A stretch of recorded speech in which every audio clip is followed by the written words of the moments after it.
And we're live. All right, choose again. This is the MetalAsylum.net live stream. And kicking things off is my partner in crime right there, right in the center. Afternoon, guys. For our afternoon edition, we're usually at nighttime, so today we're a Sunday afternoon broadcast. And we are joined by, Jack, who are we joined by? Oh, yeah, that's me. So I'm distracted. I'm checking my email. No, I'm not checking my email. That's a joke. I'm trying to share this thing around. Yeah, I'm Jack Mangan. I'm wearing a Primus shirt today. You know me from the Am I Evil graphic novel, which is funded and underway. Also from the Metal Hall of Fame, which also is a really exciting thing. Thank you, Patrick Swaldo and Jimmy K and everyone involved with that. And also, thank you, Rich, for MetalAsylum.net, which is an awesome, smaller, but awesome little thing that Rich and I have been pushing forward. And Rich has had amazing people on board with that for a while. But yeah, that's me. And we are here today talking to James Lascelles from the amazing Finnish prog metal band, not to put him on a shelf, but Finnish prog metal band, Wheel. So James, thank you so much. Actually, this is the evening for you, so good evening. Thank you so much for joining us today. Hey, it's an absolute pleasure. Thank you for having me. Great. So Rich, why don't you fire? I'm going to share this thing around, so I'm going to be a little distracted, but Rich, why don't you fire away with the first question or two? Okay. We'll give everybody a little background about the band. They've never heard of you. I guess I'll start from the beginning. I moved to Finland from the UK about 10 years ago to play music with a guy I knew from university who won the Idols competition here in Finland. And it was mainly doing covers and kind of a fairly simple pop music. And it was fun for a while, but artistically it never really spoke to me. So I think after a few years, I felt a bit disillusioned musically and was starting to doubt if I'd chosen the right career path. So I quit that. And more or less by chance, just as I was leaving, we were on this Finnish TV show called Tarton Mikki, which roughly translates to grab the mic. It's this really weird reality format where people go into a karaoke booth in like a city centre. They will sing the first line of a song. And in the studio, if we know what the song is, we press the buzzer, a band starts playing, and we sing a bit of the song with the band. And by chance, the guitarist in the house band was Saku Mattila, the other founding member of the band, who's no longer part of the group. But he introduced me to the other guys. I had some songs written from when I've been a student because I've always wanted to write prog metal. That's always been kind of my first passion. And we used those on the Path EP, our very first release. And just right away, we realised we were on something kind of special. We had great chemistry with the playing. And we all kind of had the vision to hopefully turn this into some kind of long-term career. And lots of other cool stuff's happened on the way, but that's kind of the elevator pitch. After that, we've never looked back. Okay. All right, Jack. Pretty cool. All right, hang on. I've got a question. All right, well, tell us a little bit about. So you guys are based in Helsinki, right, in Finland? Is that accurate? Yeah, absolutely. We all live around Helsinki. And so tell us a little bit about the music scene and the heavy metal scene and the prog metal scene, just in your country and especially, I guess, in the big city. I think I can only speak for the UK and Finland, but I think the major difference here is just the level of really high quality players. Because Finland have free education, that they are overwhelmed with incredibly talented musicians who are very technically proficient, and also that the music scene is very small. Like Helsinki is not a particularly big city. It's got around 1 million people in the entire area, including all the suburbs. So the music scene, everyone knows everyone. We're max about one person removed from every other major Finnish artist, and we've known them all as we've been coming up, and they've really supported us and given us some great advice. Like especially bands like Apocalyptica have been prolifically supportive from the start. And in fact, Paavo from Apocalyptica was the guy who introduced us to our management, and he asked the guy to fly over to our second ever show, and they signed us right away. We've been working with them back since 2016, I guess.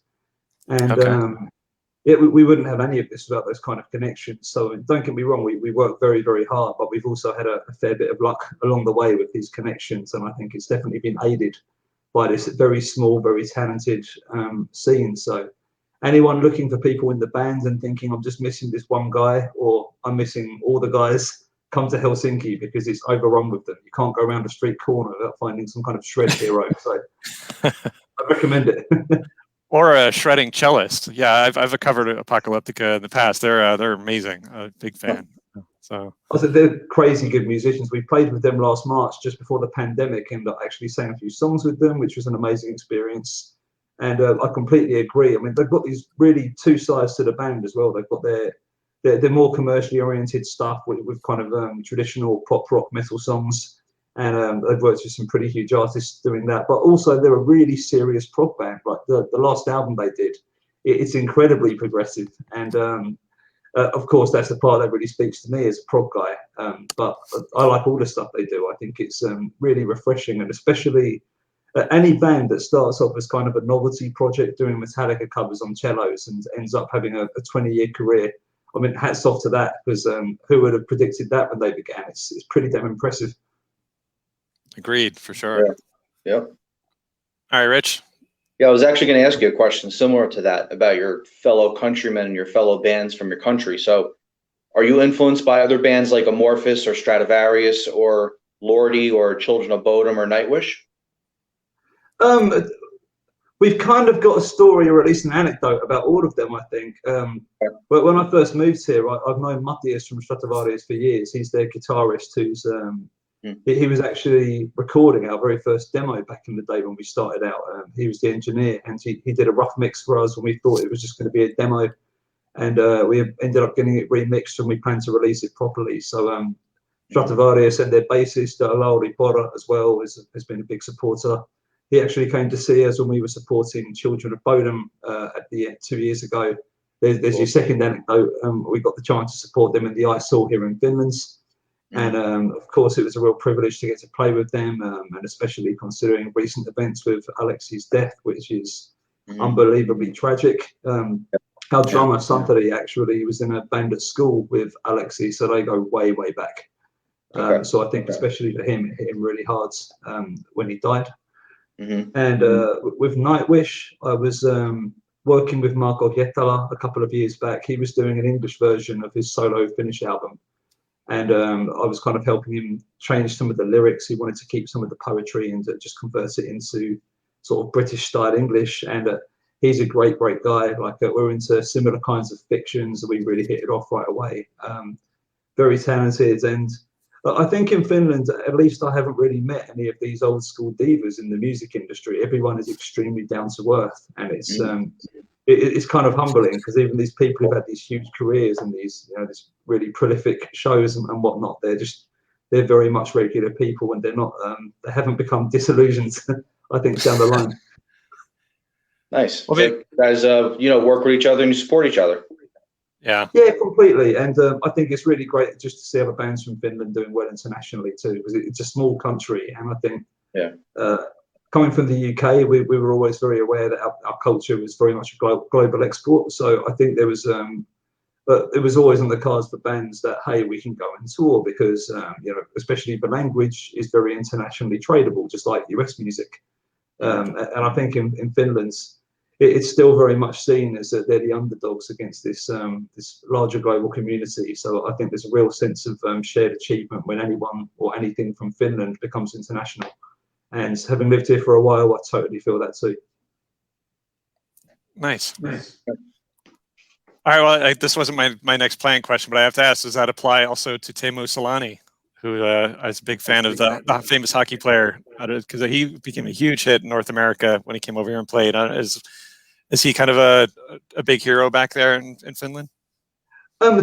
You'll have to excuse my ignorance for anything to do with sport, but Finnish hockey is a huge deal. It's like football in the UK, but people are fanatically excited about it. There's less silly violence about it, but it's a really, really big deal. Especially the international tournament every year. Everyone's involved and everyone's super excited. Finland's have won a few times in recent past, both with the under-21s and the main global championship. And the city is just an amazing place to be when they win. Finns, well, you said I could swear. Finns fucking love hockey. Okay, cool. Well, all right. Thanks for indulging me, Rich. You mind? I will actually ask my actual question, and then I'll turn it back over. All right. Yeah. So, well, I mean, basically, I wanted to bring up I think our main goal today, we want to promote Resident Human. So tell us all about the upcoming the new album from Wheel, when it's coming out, and tell us just all about it. I've been listening. I enjoy it. I'm really digging it. I have comments about it, but I want to hear straight from the source. Tell us all about the album. Sure thing. So we got back from a tour with Soen at the end of 2019. We've been touring Europe with them twice, and we kind of decided it's about time to start making some music. It had been quite a dramatic time for us. Our bassist had left the tour when we played a show in Athens due to health reasons, and we flew out a sub to replace him for the remaining shows called Aki Virta, who, when it was clear Mikko wouldn't be returning, we asked to join the band as a full-time member, and he did. He's absolutely amazing, by the way. Like, he hadn't heard of the band. He had 3 days to prepare, came out and was jumping around the stage, playing this mental stuff in 7 like an animal and looking like it was easy, making all of us look kind of bad by comparison. So we've had to up the game to keep up with him. And he was crushing it from day one. We got back, and our guitarist we've been touring with for the year, Ronnie Seppanen, also said he wanted to leave the band, which doesn't make us sound particularly good. Basically, he's got a very young daughter here in Finland. He's never been a big fan of touring, and he wanted to stay here and focus on his teaching career, which honestly wasn't a huge surprise considering just his personality. And he's been quite open about, he loved the shows, but everything else about touring he's never been a big fan of. So that was a real blow, especially due to the friendship side. And at that point, we had lots of tours planned for the start of 2020, our first headline tour, and at the time we thought our first trip to the States. So Santeri and Aki started looking for a new guitar player, and I started working on the music. So in this period between mid-November and the beginning of February, I wrote instrumentals for Dissipating, Movement, Hyperion, Resident Human, and Ascend. And then we went on this European headline tour. I mean, it was really, really intense. I was just working 7-day weeks. I was, even on Christmas, just working all the way through. It went on this headline tour, which was amazing. We didn't know what to expect, and there were surprising amounts of people every night, and the response was fantastic. So that was, super motivating. But it's not so easy to get writing done when you're touring, because you just don't really have a spare minute. You're either asleep, you're traveling, or you're playing. And I love it. It's amazing being on tour. But regardless, the album took a bit of a break for that time. We got back to Finland, and we found out our American tour wasn't going to happen because there was a problem with getting us visas for our 2 new members, because it was something about, if a member hasn't been in the band for at least 12 months, it's just a lot harder to get a visa. So we ended up having to pull out the tour. Ended up it didn't happen anyway, but it wasn't COVID that ruined the tour for us. That was already off the cards. So when we knew this wasn't going to happen, we realised that we didn't have to cram the whole recording into this 4-week block. We had more time, so we cancelled our studio time and postponed it and spent a bit longer writing the music. So for the rest of March, we were editing the 5 aforementioned songs. Towards the end of the month, just before we started recording drums and bass, I came up with the idea of a fugue, much to the joy of our bassist and drummer, who were thinking, fantastic, another song to learn at very, very short notice. We kind of figured if we've got time, we'll see what happens in the studio. And of course, around this time, COVID had begun. We were actually playing a show with Apocalyptica the day the pandemic began. And it was an amazing day in many respects. I got to sing with their band, which is awesome. And we played a show in Turku here in Finland. So we were super excited. We had a whole block of 7 dates planned with them. We played the first one, and everything got cancelled within the space of about 6 hours. So around that time, we were thinking, okay, can we even record? Are we going to be allowed to go to the studio? What are the restrictions going to be? Because back then, of course, we really didn't know what was happening, like everyone else.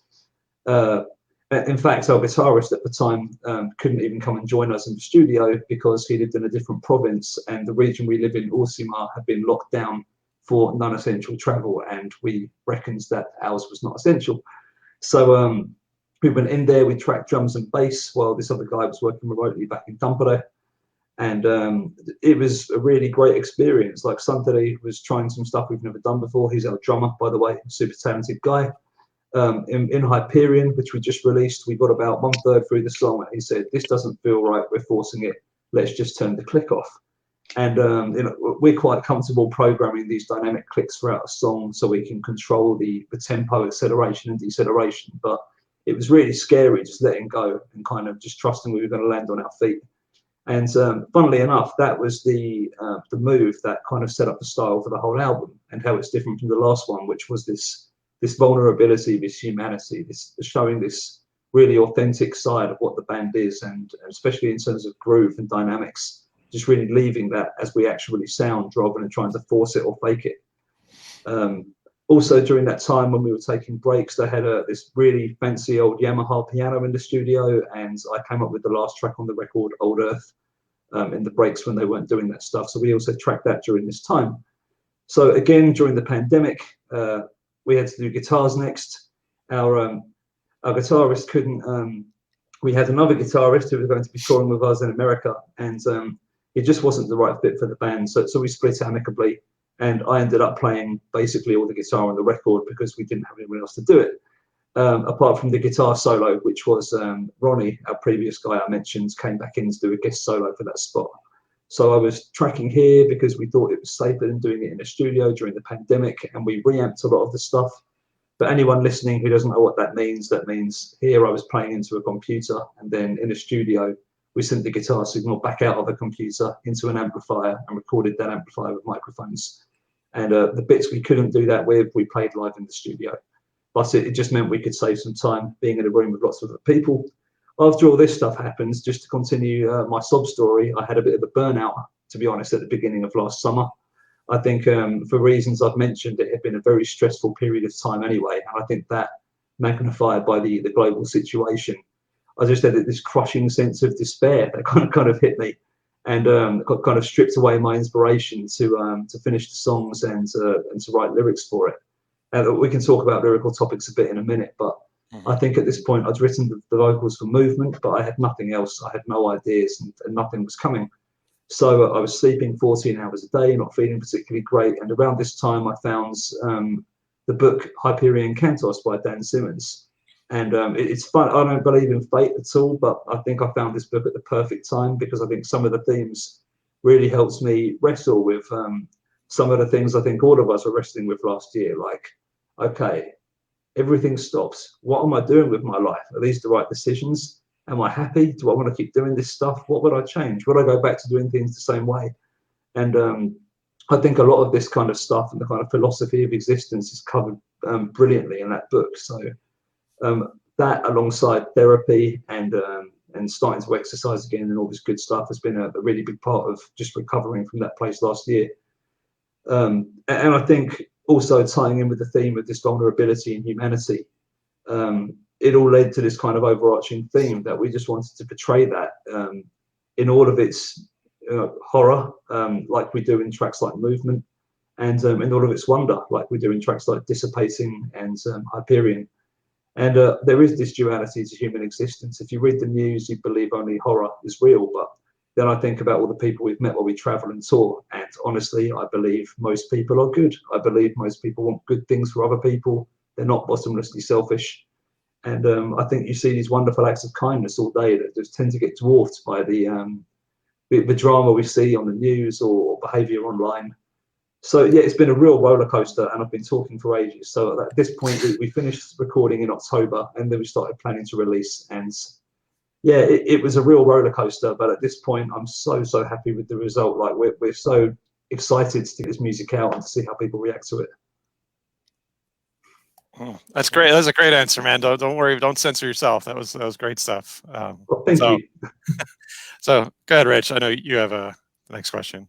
Okay. So why or what is Wheel, and why Resident Human? Wheel was really just a shamelessly selfish artistic outlet. It's all the stuff we want other bands to do, and I think I know we spoke earlier on about politics, and I think music and art in general used to be, I think, more of a social commentary. And I think if you look at classic art, even classic literature, I think it's played quite a crucial role to either epitomize certain political values or to advocate for change or whatever it might be. And at the very least, to hold a mirror up to society and kind of show what's really there, whether it's good or it's bad. And I think for very practical reasons, especially in an age where bands have had so many income streams taken away from them, there's been a kind of a shift away from this, and people tend to play it safer, and it's sincere as well. Like I think, but not everyone is avoiding topics because they're censoring themselves. I think they're just finding other interesting things to say. I just believe that wouldn't it be wonderful to have all of it? Like I believe, wouldn't it be great, as we do, to live in a world where there's pop music, which is very accessible and very immediate, and then there's something more dense and maybe more detailed, like Rachmaninoff in the world. And I think having the whole cake is really what I think the human experience is all about. So as a band, that's the value. And why Resident Human? We almost feel like we're passive participants in our own lives. And I think part of it's sitting here in Finland, part of it's being an individual during a pandemic, staring out at the world from our monitor, trying to watch what's going on around us and feeling powerless to affect nearly all of it, and just trying to figure out how to feel like that. So in a way, I think we're all just residents, struggling with the limitations of our humanity, watching what's going past us. And rather than trying to make that some negative, terrifying statement, I think there's something kind of liberating, realizing that we can't control a lot of this, and all we can really control are the choices we make today, and how we treat other people, how we look after ourselves, try and improve. And we thought that just tied it all up kind of succinctly together. Sounds good. Very nice. Yeah. Well, you mentioned Hyperion. I actually read those books. It's actually funny because you just said that, you just pointed this out. I'm going to do what we said we're not going to do. Dan Simmons has actually turned out to be kind of a crackpot. He said some horrible things recently in his personal, but that still doesn't mean those books were not brilliant. I agree with you. I loved those books. They were massive for me as well. I read them about 20. Geez, all right, never mind. I don't want to think about how long ago I read them. I read them in the 90s. But yeah, I agree with everything you said about them. So can you tell us? I mean, let's just take that rabbit hole a little bit further. Tell us about some of the themes and some of the things that you got out of that song, and also if there's any other sources out there, books, movies, whatever that inspired the lyrics. Absolutely. I mean, firstly about Dan Simmons being a crackpot. Funnily enough, when we were looking at marketing the album, one of the first things I did was I Googled him. I was like, okay, the guy's still alive. I wonder if we could do something like a chat or a live stream or something. And then I saw some of the comments. I was like, oh God, no, all right, we won't do that. Let's leave that one away. And I think then you end up in a really interesting territory of the artist and the art conversation. Can you kill the artist? Can you appreciate what they've made while separating the individual they are? And let's face it, there have been many, many cases recently in the press, but for the sake of not making this super political, I think we all know the kind of people I'm talking about, where you start to think the behavior they've done and the people they are, can we separate that from the art they've made, which might hold significance to us regardless of their own actions.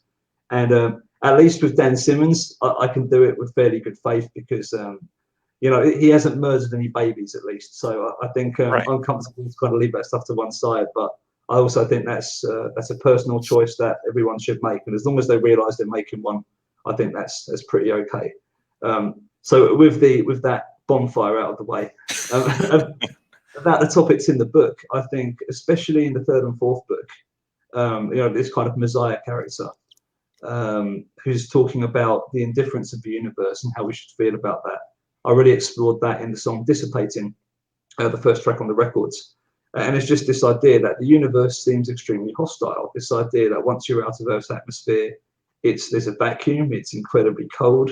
If a quasar happens at the perfect angle, at the perfect time, we could be vaporized and not even realize we're gone before it happens. There's something kind of crushingly terrifying about the scale of all the stuff happening around us, and the size and the effects that cosmic events can have. And of course, we can't affect any of them. But I also think that it doesn't ask for anything from us. It's indifferent. That's the whole thing about the indifferent universe. And there's something truly liberating about that when you realize there is no cosmic expectation on any of us. We are free from that responsibility.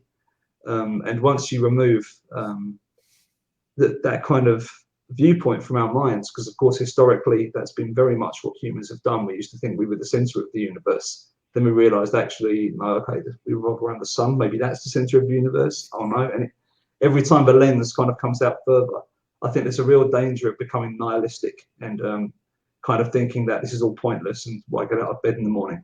And actually, I think it only increases the significance of our own experience and the value of what we do in our day-to-day lives, what we choose while we're here, but throughout our fleeting, short, and emotionally driven lives. I think I had a similar kind of conclusion about a different subject in the song Hyperion, which is exploring mortality. And specifically in the book, it's talking about how death is as crucial to the experience of being alive as the being alive bit. And I think that's fundamentally true because it affects the choices we make and it affects how we perceive the passing of time. But we are all on this linear journey from birth to death. We're on a train. We can't change the speed or the direction of the train. And we're so immersed in our own experience, or I'm so experienced in my own experience, as I felt when I read the book, that I forget everyone else I speak to is having the exact same existential crises that I run into. And all of us are looking for answers to these questions. And it's terrifying and it makes us feel small and irrelevant. And I think when we realize that eventually we won't be here anymore, and eventually there will be a time when no one who knew our names would exist anymore either. There's something really frightening about that, but also there's something liberating about that in the same sense, where actually that means what we have now and what we choose today is unbelievably significant. It's loaded with significance. Every good experience we have, everyone who's kind to us, everyone who loves us, what we choose to do, all of it really, really matters because it's all there's ever going to be as far as we know, because everything else is hyperbole. And again, I'm not saying I've got any answers to what happens next or what came before, but as far as we know, this is it, so better make it count. I think that's kind of the conclusion that I came to. The last two tracks that were inspired by the book were Fugue, which we're going to release as a single next week. And that's just from the idea of cold fugue, explored in the books as a means to travel by poor people. In fact, the poet in the book gets brain damage from using this to travel from Earth. And it's this idea that you could kind of bury your head in the sand and just and time will pass because they're traveling these vast distances, and years and years roll past, which is normal in the environment of Hyperion Kentos. It's abnormal to us on Earth. And I was just thinking last year how many of us would have taken the gamble on cold fugue to kind of skip out a year of pandemic lockdowns and whatever else. So it's a slightly lighter one than the other songs on the record. And finally, Old Earth, the very last song, it's this romanticized notion of the past. It's this rose-tinted lenses of an innocence lost. And I think all of us feel that looking back about life before COVID and just a world where we didn't know this could happen. And you didn't realize that our businesses could go under or that our very values could be changed so fundamentally. I haven't seen my family in 14 months here in the UK. And I'll be honest, it's taking a toll. Some days it's easy, some days it's not. And I say that as one of the most privileged people on the planet, sitting in a very comfortable apartment in a really great country that's given me financial support. I just think that I'm trying to be more aware of the suffering of others around me. And I think especially for young people right now, for children and teenagers, this is a very, very tough time. So, yeah, I think it's all about empathy, isn't it? And I think that's one of the things I've realized in the last year, that especially when everything seems so terrifying and we're told that people on the other end of the political spectrum want to kill us, which is not particularly helpful. You know, we used to be able to have a debate about these kind of things. And, you know, empathy first seems like a pretty solid rule in these weird, weird times. Excellent. Yeah, very, very well said. All right. All right, good, Rich. Follow that up. Okay. All right, tell us about the artwork, because I'm looking at it and you have the flesh is removed from the skull, right? And then there's an eyeball popping out and you got an ear that's off. But then I was looking at the other cover for Moving Backwards, and there's also a skull on that. So is there a connection between the two? And, you know, what's the significance, like I said, with the flesh being removed from the skull? First up, all of our artwork so far has been made by the same person, who's actually my wife, Lascelles, who's an incredibly talented artist in her own right. Moving Backwards was really about the rise of tribalism in politics and social behaviour, and how I guess as the rules and the landscape are changing, we're becoming more factionalised, and that's changing our behaviour. That's a real kind of elevator pitch for what the album's about, but the character was this kind of imagined distant future, like some lone wanderer in this barren landscape in some post-apocalyptic nightmare. And it was kind of, it's like a caricature of those kind of things, but we thought it kind of tied all this stuff together, and we wanted some symbolism to do with the songs in there as well, some of which is more obvious than others, but it was obviously about making a great image first.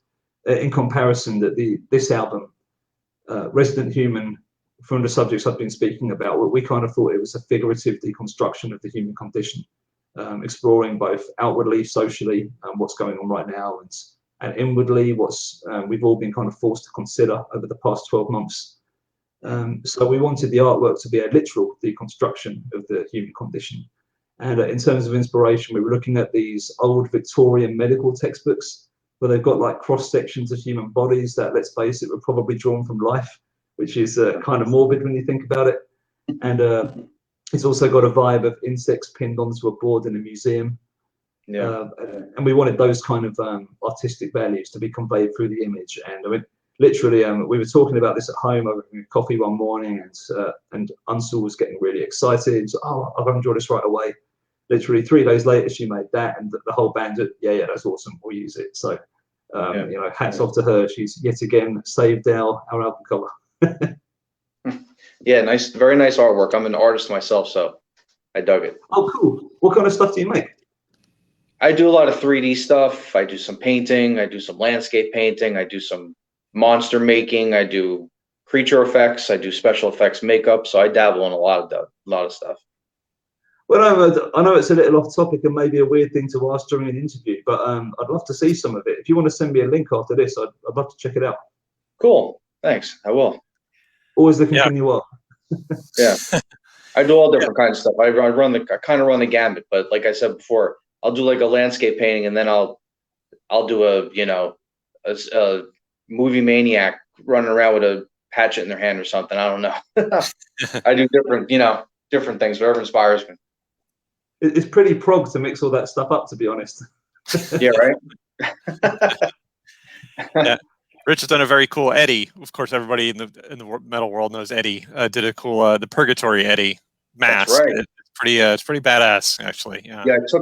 I made a Purgatory mask for the Purgatory single, and then I put it on a mannequin body, and then I did like the flesh and everything, like fleshed out the rest of his body, because in the single he's only from here up, so you don't see the rest of the body. So I did the whole body. Turned out pretty cool. I'd love to see that. That sounds really cool. Yeah. So maybe the skull guy can be your Eddie. That can be the Eddie for Wheel, right? That's right. We got it on 2 covers, so. But maybe it's a sign. I mean, honestly, it wasn't a deliberate move on our part, but we just thought it fit the theme. And but I guess, you know, it's pretty metal to have skulls. So just in case there's any debate about how metal Wheel is, then we've always got that going for us. You can't go wrong with including a skull, right? Exactly. Kids love it. Case in point. Skulls, fire, demons, metal. Right. We need more swords, though. But anyway, yeah. So talk to me a little bit about some of the bands that you're compared to. I've noticed, you know, just in reading up on you guys a little bit, like I said, basically everything I read about you guys says there's a lot of comparisons to Tool, which I think is fair, but I don't think you guys are just a sound alike. You guys absolutely have a lot of your own identity and dimension. But I could see where you might. I think you've mentioned Tool as an influence, but tell us about the bands that have influenced you and that you've been compared to. Sure. I mean, I guess let's start with Tool, because you mentioned it. I'm a massive fan of the group, and I think Fear Inoculum is amazing, by the way. I know it's divisive, but I thought that was an incredibly good album. But when I was 16 years old, I'd been writing kind of poppy rock music in the first band I was in back when I was very young. And the producer in this studio sat me down and said, "You've got to listen to this," and basically gave me a director's commentary of Anima and just how structure and arrangement were being used to really transcend what was being done with the song and the ideas. And especially this idea of escalating to crescendo. I think Tool do it in a way pretty much that's unmatched by anybody else that I've listened to. I also think that they're really not afraid to pick a super left field idea that's not necessarily that complicated, but I think it might just be, it makes you feel kind of uncomfortable the first time you hear it. and just really doing interesting stuff down those lines. They're constantly looking for stuff people haven't done before, and trying to transcend the limits of what you can do in a 3-part bands. And of course, I know they've got Maynard singing as well, but in the instrumental passages, it's normally just 3 instruments, and they do so much with the limitations of that format. And I think that really spoke to me, and especially in terms of arrangement and structure, we're absolutely inspired by Tool. I think the first track, Dissipating, the clean guitars and the harmony used in there, that's definitely got some Opeth undertones. I started listening to them a few years ago, and I've been really enjoying what they're doing. We actually saw them play in, where were we playing? In Leeds in the UK at the end of 2019, when we played at Damnation Festival, that they were headlining the show. We stuck around to watch them, and great live bands, and really, really talented people. I think Hyperion, the chorus of that, particularly the way the words end, that was inspired by Catatonia, who we also toured with in 2019. Those are the kind of more obvious picks, but then there's stuff like Alice in Chains and Nirvana, who I really like. Just things like the riff in Movement. I love one of the ones I keep referencing lately is School by Nirvana. This track, which is basically 2 notes in it, or 2.5 notes if you count the bend. And I just love the energy of that part and that riff. I think it's just it's mean as hell. The tempo's all over the place in a really good way, just to keep the energy up.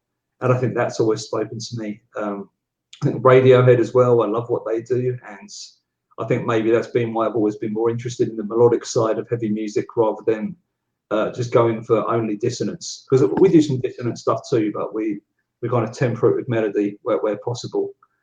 Who else would I throw in there for influences? I was driving the car today, and I was thinking, I know someone's going to ask me about this. I should really remember more of the people. There you go, Lamb of God. I think we've definitely got a bit of Lamb of God going on in the song Ascend, in the chorus. Yeah, there you go. Those are some influences.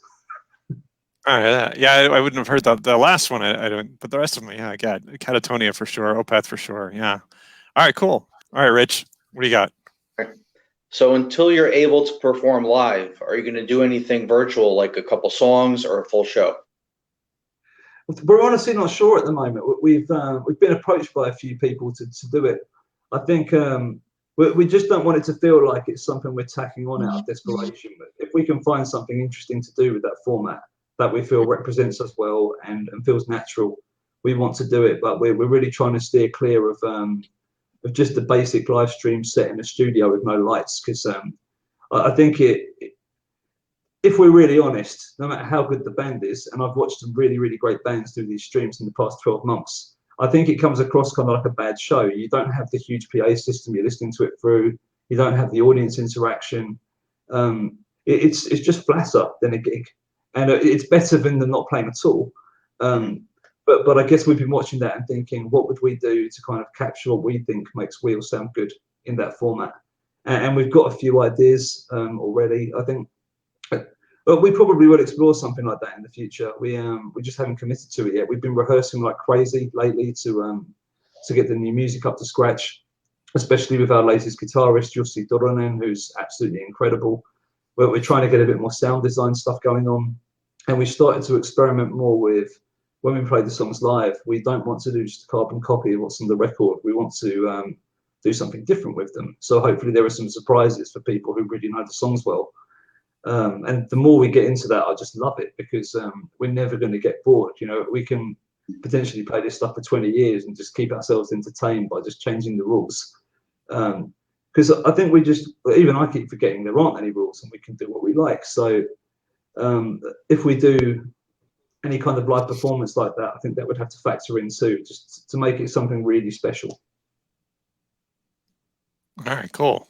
I guess I'll tack onto that and ask about, so the music you play, it's not like you're just banging out simple covers of Louie Louie. I mean, this is complex stuff, the polyrhythms, the alternate time signatures. So tell us about how much, like when you guys were forming, were you saying this is who we are, or did it just kind of evolve that way where you had these songs that are kind of complex and difficult and challenging? I think we've always tried really hard to avoid complexity for complexity's sake. But I think if it's a device that improves the song, we want it to go in. And if it adds something in, because it's got to be fun, right? If it sounds like it's just to pass an exam, I think it wouldn't appeal to a lot of people. And don't get me wrong, to be really frank, it wouldn't appeal to me. I think there's music out there that's very, very complex that I enjoy. Like even with classical music, Rachmaninoff's Piano Concerto No. 3. Like the first part is this this really nice simple melody. The second the strings take that part, the piano goes absolutely crazy, and the level of skill you need to play that kind of thing is remarkable, and it's a great, great piece of music. I guess we're just leaning more on the side. We're interested in structure and sound design and mood and groove. I think that those are the things that really make wheel. So the main reason we keep picking these meters is we're selfishly trying to keep ourselves interested. We're going, okay, we haven't heard anything like this before. I wonder where that can go. And then we'll experiment with it for 6 months. And sometimes there's a song at the end of it, and sometimes it's a complete train wreck, and we just throw it away and never tell anybody about it again. So it's a bit hit and miss. It's an art, not a science. But I think that there is so much new ground left to tread, I believe, with guitar-based music. And I think we just want to be brave enough to try crazy stuff, and hopefully sometimes we'll strike something new. Cool. All right, cool. All right, Rich. Okay. How active are you guys on social media with fans and, getting your music out there and digital or CD formats, all that stuff? How active are you guys? That's a really great question. And I do actually have an answer for this one. So I'm not going to be putting something out of thin air. Since Aki joined our band at the end of 2019, our new bassist, Instagram has basically become a meme page with occasional wheel info. This guy is the king of memes. It's so good, in fact, that other dedicated meme channels have been tagging us on their channels saying, by the way, I've never heard of this band Wheel, but their meme game is really strong. Like, if you want that, check them out, which is kind of awesome to see. So if anyone's listening to this has any kind of interest in memes, Aki's level is close to godlike. So there's some real entertainment to be found in there. Other than that, we're especially as the pandemic drags on indefinitely, we're now doing weekly Instagram live streams. We've been doing talks with other artists. So far, we've spoken with bands like Apocalyptica, Vola, Cellar Darling, and we've got plans to speak to lots of other groups coming up in the future from around the world. So if anyone's interested and bored, we're doing these streams normally on Friday or Saturday or Sunday evenings. We're trying to tweak the times a little bit so it's a little bit more friendly for people like US viewers, for example, and Australian viewers. So we're not doing it too consistently with the timetable, but all of them are saved as well to Instagram TV. So there's plenty on there to check out if people are bored and looking for entertainment. And other than that, I've been doing these YouTube breakdowns talking about some of the lyrical topics in some more detail, because I think a lot of people have been asking questions about that. And it's great being able to talk like this, because I think I can communicate about what they are pretty directly and quite well. But I always think it's a bit cold just writing a YouTube comment. And if I write an essay, then I don't think that many people are going to read it. So we thought maybe we can make this whole spiel a bit more attractive with some visuals as well. So we're just constantly exploring new kinds of content we can make. I'm just on your Facebook page now, so people can find you at Wheel Band. That's how they find you, right? Yes, exactly. And our Instagram is wheel.band. Okay. And that's, I missed it. So are some of those discussions, are they only on Instagram, or are they also on your Facebook page with the other artists? Oh, sorry, say that again, mate. The other artists, like when you said you spoke with Apocalyptica and Cellar Darling and some of the other, are those on Instagram? Are they all over your social media? They're currently only on Instagram TV, but we have plans to put them elsewhere too. I'm not directly involved in the discussion. I just know it's a plan for what's going to be happening next. So I think ultimately they'll be elsewhere, but at least for now, they're just on Instagram. Great. Okay. All right. I just got to take a minute to say, how great is Cellar Darling? I loved that album. The spell was just, it was my favorite album of the year of 2019. It's just brilliant stuff. It's funny you mention it. I listened to it today when I was cleaning the apartment. It's a great record, and Anna is just insanely talented. Like her singing for a start is just it's one of the most pitch perfect singers I've ever heard anywhere. And on top of that, she's a producer and she's really good at it. She plays the hurdy-gurdy like some superstar metal guitarist. Her flute playing is incredible. I mean, she's got the lot, and and she just takes it all in stride. Super humble, super down to earth, and just endlessly creative. I mean, she's a friend, and she's really, really inspiring. Yeah, well, great. Yeah, yeah. And we'd love to talk to you. Yeah, she's incredible. The band is incredible. I think can't wait for whatever they do next. But that's not really a real question for you. Hang on, I've got a good one for you. So I've seen also. Well, tell us a little bit more. I guess you touched on this a little bit, but I want to hear a little bit more about the differences, about where you feel like the differences are between the moving backward and Resident Human. Tell us about just the major changes and where you feel like the band has grown, from one to the next, from 1 to 2. I guess the biggest difference is just we've now made an album before, so we had more of an idea what to expect in the whole experience, and we kind of did stuff before, which rather than trying something, deciding we don't like it and doing it again, we had a much clearer idea. Really fundamental stuff like Santari's now got a symbol endorsement with this company, Bosphorus from Turkey, and he had a whole arsenal of much more specifically stylistically appropriate symbols for this record than last time. He's got a completely new kit by Gretsch and this beautiful new snare drum. We mic'd the kit up in a completely different room. And rather than going for this huge punch you in the face sound of Vultures, which is layered with things like snare triggering, but we went for a much more kind of honest sound of what the drums are like. We also we wanted to go for something cleaner with moving backwards because we thought it fit the material kind of well, because frankly it's a heavier album I think overall. And this time around we thought the heaviness would come from the humanity, from this lack of editing.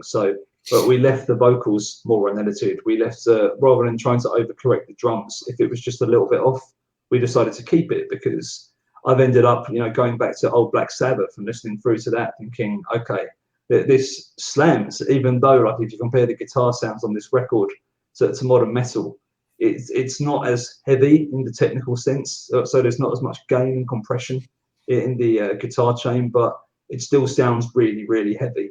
So we just kind of changed the rules on exactly what we were going for stylistically.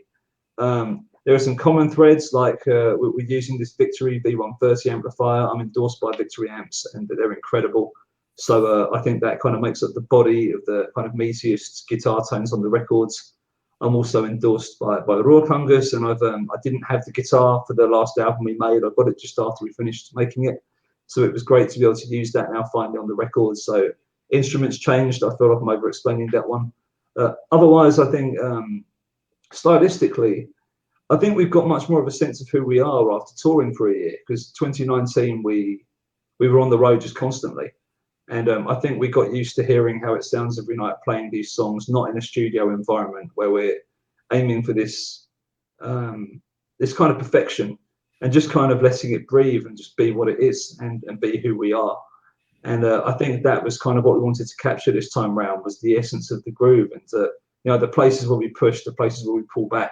We wanted to preserve that and translate that into the composition and the arrangements of the song, because that is what Wheel sounds like. And we'd rather embrace that than try and, I guess, mask it, because, we live in a time where you can correct every hit, you can quantize everything, you can pitch correct everything. And to be fair, bands are doing great stuff with this, and I like a lot of that music. We just felt for this material, it was the right move to go for something a bit more minimalistic and simple.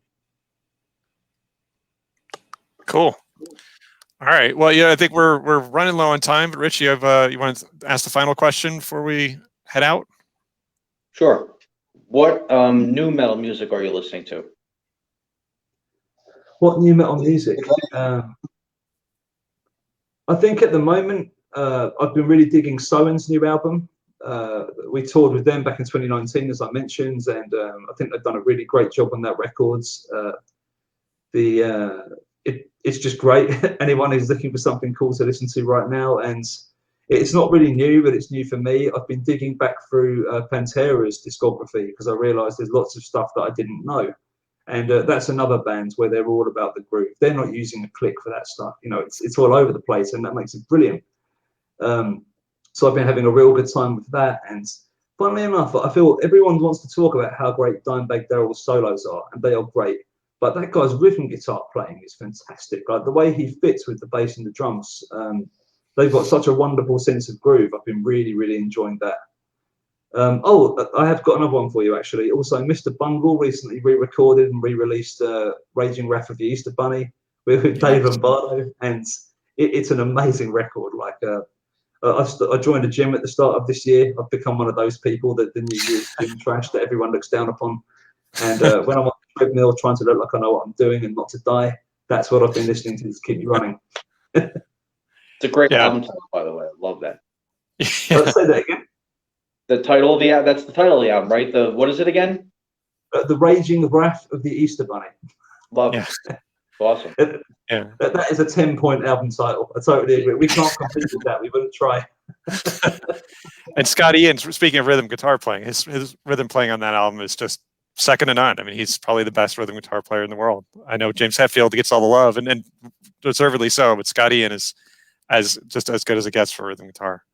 Oh, he's incredible, and he's another guy where they've really just let it ring. That you can hear there are bits where he's rushing, and there are bits where he's pulling back, and it just sounds even better because you realise this is actually some dude playing guitar, not just a MIDI track.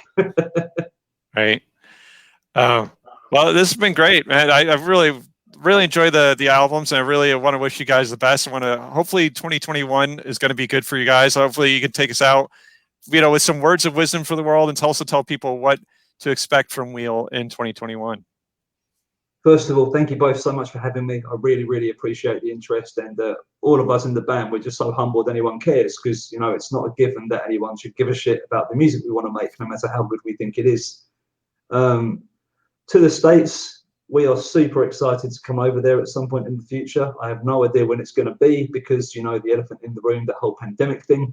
But just rest assured, as soon as we can get over there, we're going to have one head of a tour, and it's going to be a pretty huge party. So hang in there. If you want to escape for 50 minutes, get some headphones, check out Resident Human, and really thank you from all of us for all the love. You are wonderful, and we'll see you soon, I hope. All right. Well said. All right. Well, thank you so much, James. James Lascelles, everyone from Wheel. Thank you for watching, and thank you, James, for being on. I don't have anything else to say. You guys take us out. James, and everybody, thanks for watching. When does the album officially come out? April what? It comes out on March 26th. So it's about just over a month away. There you go. Sounds good. All right. Have a great afternoon. Have a great evening. Thank you, everyone, for watching, and we'll see you soon. Take care, everyone. Thank you.